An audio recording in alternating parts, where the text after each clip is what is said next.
Hello, welcome back to rezbir creepypasta. I'm sorry for the glitching in the sound that you probably hear right now, but I can't help that really. It's my computer and my microphone. It sucks.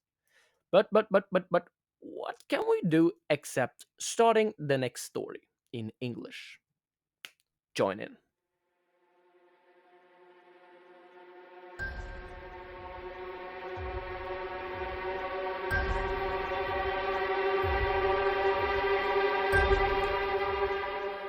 This is a story my mom told me from her childhood. I've put in my own words, but have not changed any of her details or events. Memories are odd. Every time you reflect on one, you screw it just a bit. And after years and years, your memories become a disfigured version of what actually happened.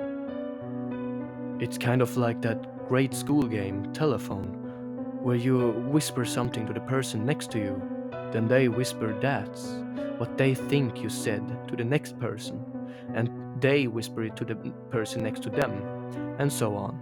And by the time the word gets back to you, the phrase being passed around is nothing like the original phrase. I would often wonder how different my childhood was compared to how I remember it. How many details I've changed. How many things I recall that may not have happened at all.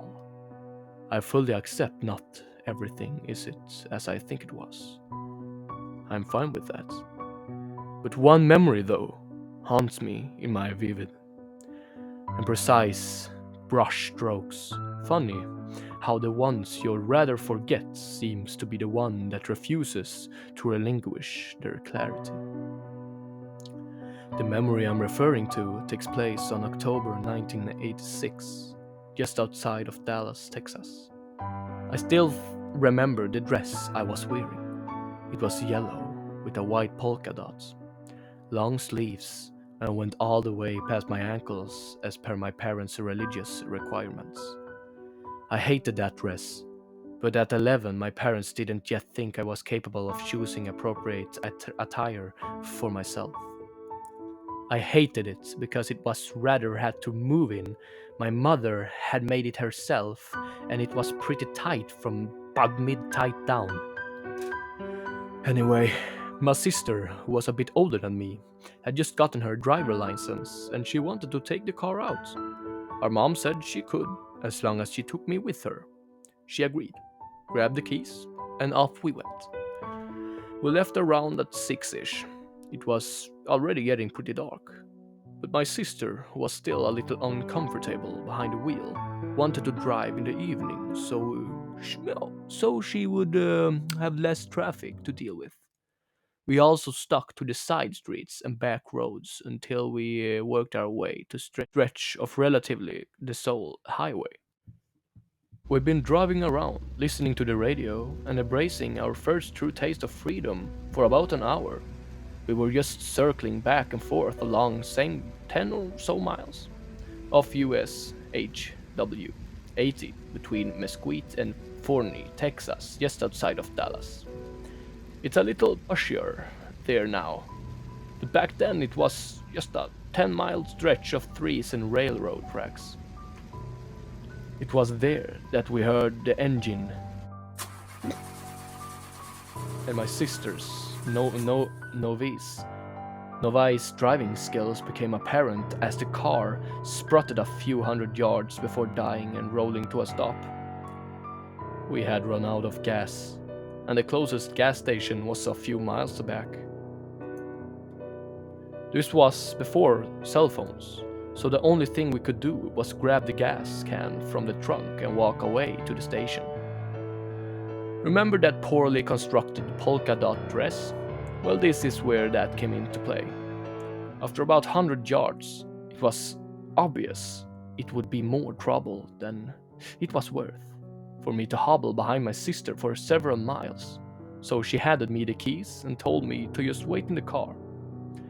I got back in the car, locked all doors, and watched in the rear window until my sister was out of rear view. I was a very meek, timid, and easily frightened little girl. It didn't take long for the dark to infiltrate my psyche. There was no streetlights, and I hadn't seen another car since my sister left. The only thing was the light from the moon, which was full enough that I could see the thick tree line about 30 yards off the road. After what seemed like an eternity alone in the dark, my fear and nerves began to relay fray. It was completely silent. Not even the crickets were chirping. I became acutely aware of just how unnervingly silent it was. I wanted to end it, but at the same time was afraid of what might end it for me. So I sat, petrified, almost anticipating to hear the boogeyman's whisper in a weird at any moment. All I could think to do was try to fall asleep, and hopefully by the time I woke up, my sister would be back.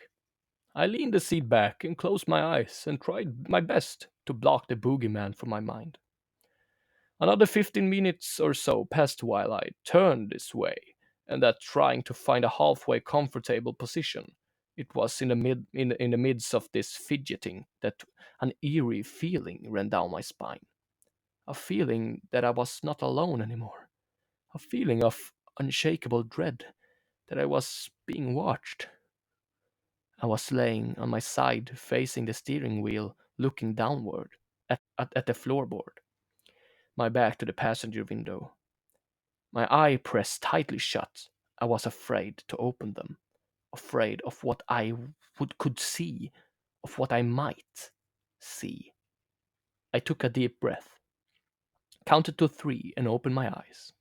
Three, two, one. There was nothing there. I took another breath and quickly shifted my gaze to the driver's side's window. I exhaled, seeing nothing there either. You're okay. You're okay, I told myself. I sat there, wide eyed, staring straight ahead, focusing on the steering wheel for another 10 minutes or so. That when all, at once, and all of a sudden, I felt stricken with a paralyzing sense of terror, and a voice in my head just started repeating, Don't turn around. Don't turn around. Don't turn around. My heart began racing faster in my chest. My body stiffened, and my limbs felt so heavy. As an inner panic had started to take hold, I tried telling myself that it was all in my head, that there was nothing outside my window, that I was just working myself up. To my utter horror, however, a shadow shifted off the driver's side seat, then filled it back up again, followed by three taps on the glass behind me. The shadow had been covering the seat since before I had even opened my eyes, as I had hardly blinked since opening them. That means whoever or whatever was outside the car had just been standing there for like 15 minutes, just watching me. As this terrifying thought ran down my head, there was three more taps, louder this time. I knew I couldn't just ignore it anymore. I mustered up all the courage I could and turned to meet the tapper. Hello? I nervously whispered as my eyes tried to focus on the figure outside my window.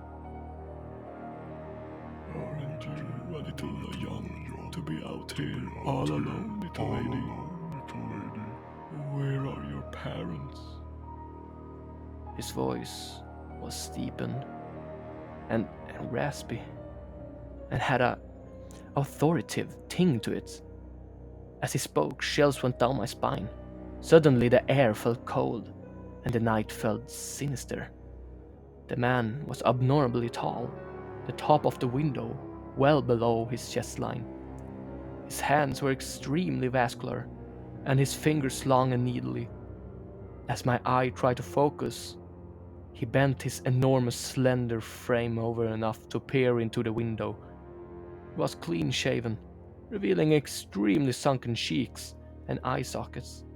His eyes themselves was bulging outward and seemed to be too large for his face. And while it could just have been the night, I swear they were completely black. Little girl, He repeated. I asked, where are your parents? I'm with my sister. He cut me off and pulled out a flashlight shining into the car. I can't understand you. I'm going to have to ask you to roll down the window. It's alright. I'm a cop.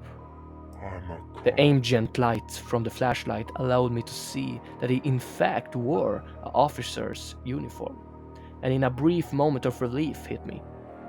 Rolling down the window, I spoke a little louder. I'm with my sister. We broke down and she went to get gas. I couldn't go with her because I can't walk in this dress. A slight grin came across his face. Ah, I see. So you're out of here all alone. He said, almost gleefully. Yes, sir. Just until my sister gets back. When will she get back? The closest station is a few miles away. That could take a while. His tone came across as a predator toying with its prey. My relief was starting to dissipate as the familiar feeling of looming dread returned. I don't know. She's been gone for a couple hours now, I guess.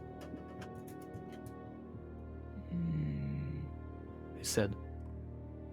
I tell you what. Why don't you come with me? We can go get your sister. You won't have to walk. How does that sound? It hadn't dawned on me until then, but I suddenly realized that I hadn't seen any headlights in either directions for 20 minutes. Här är stället på kartan. What the fuck? For 20 minutes. By this time, I turned to look out the rear window and started to tremble as I confirmed there was, in fact, no car in any direction within eyesight. But where's your cop car? I almost hesitantly asked. Right over there. Just through the trees. He pointed to the tree line in the distance. Haven't you ever wanted to ride in a cop car? I think I should just wait here for my sister to get back. She shouldn't be gone much longer. Look, it's past a few curves. If I don't get you home soon, I'll have to arrest you. Your parents wouldn't like that. Wouldn't they? Now, a new fear entered my 11-year-old brain.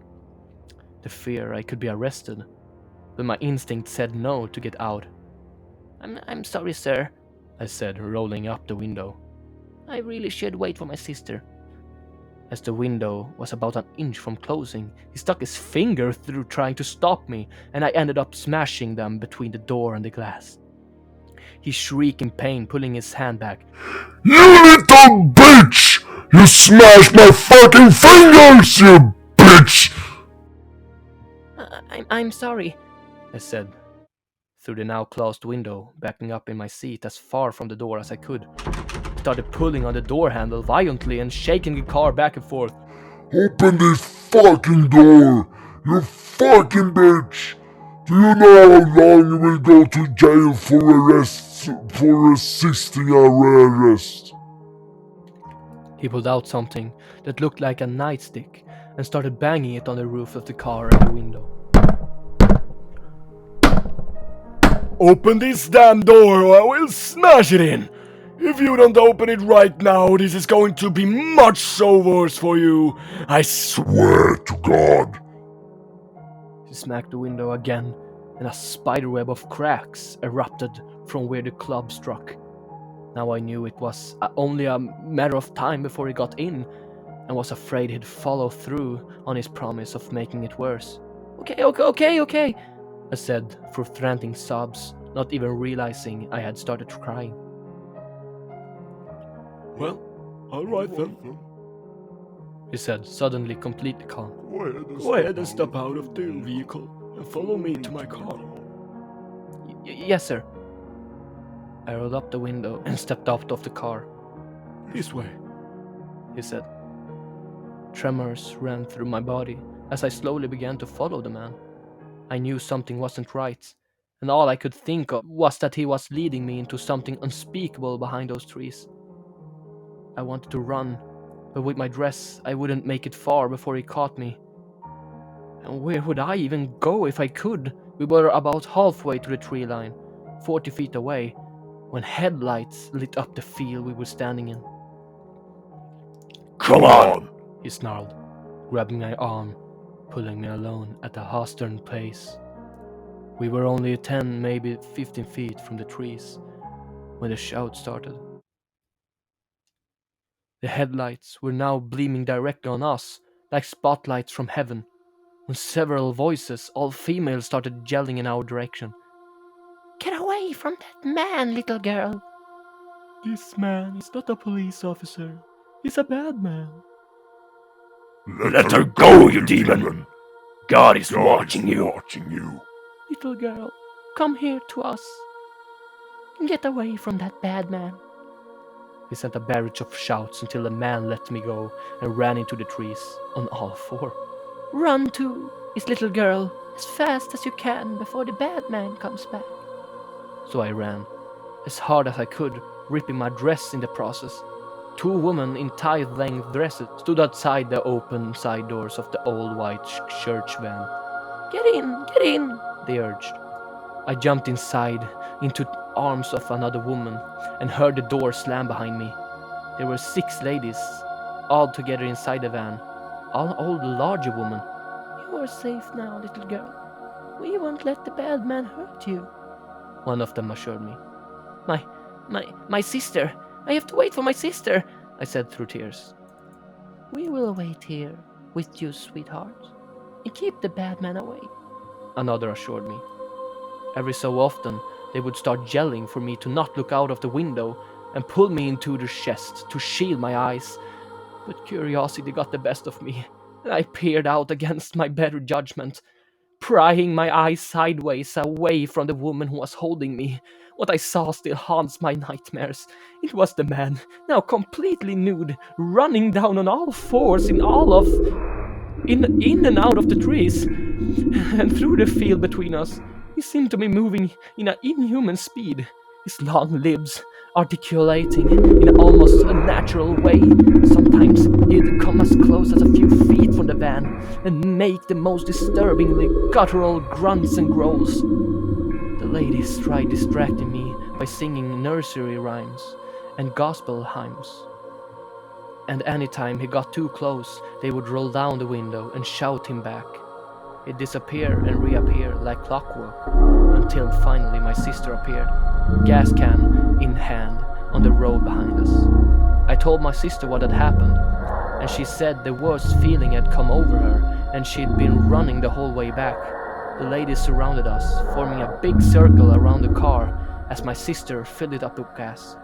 The man was now standing 10 feet outside of the tree line, his clothes back on, watching us the whole time.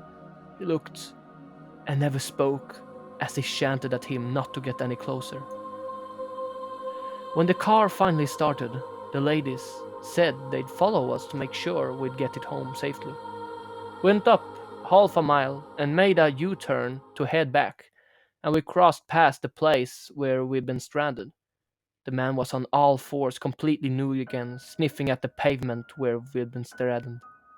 The old church van was behind us, almost the whole way home. I never took my eyes off it. I was afraid that somehow the bad man would get us if they weren't there. But as we turned on the street, I lost sight of them, and didn't turn in behind us. Nor did I see a single vehicle pass on this cross street. Maybe as they turned around, I thought at the time. My mother was waiting for me on the front porch for us as we pulled up. It was obvious that she'd been crying. She said she'd have gotten an awful feeling something bad happened to me. I told her everything that had happened. May she call the police, who came to the house to make a statement. I thought that was the last time I'd ever have to hear about the bad man.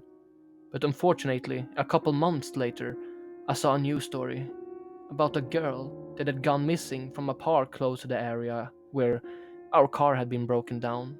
And witnesses said the last they saw of her was she talking to a tall, lanky man in an officer's uniform.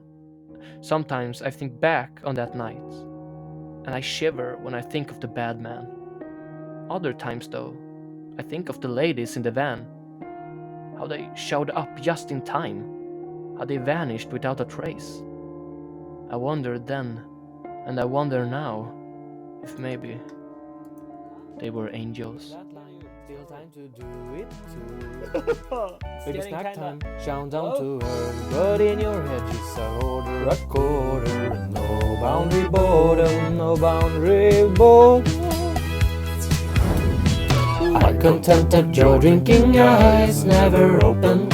I insist somebody will die, and I hate hoping. Wishing that the pills let you cry, and I hate coping. Someday I will go back outside and see her okay. I contented your drinking eyes never open. I insist somebody will die, and I hate hoping. Wishing that the pills let you cry, and I hate coping. Someday I will go back outside.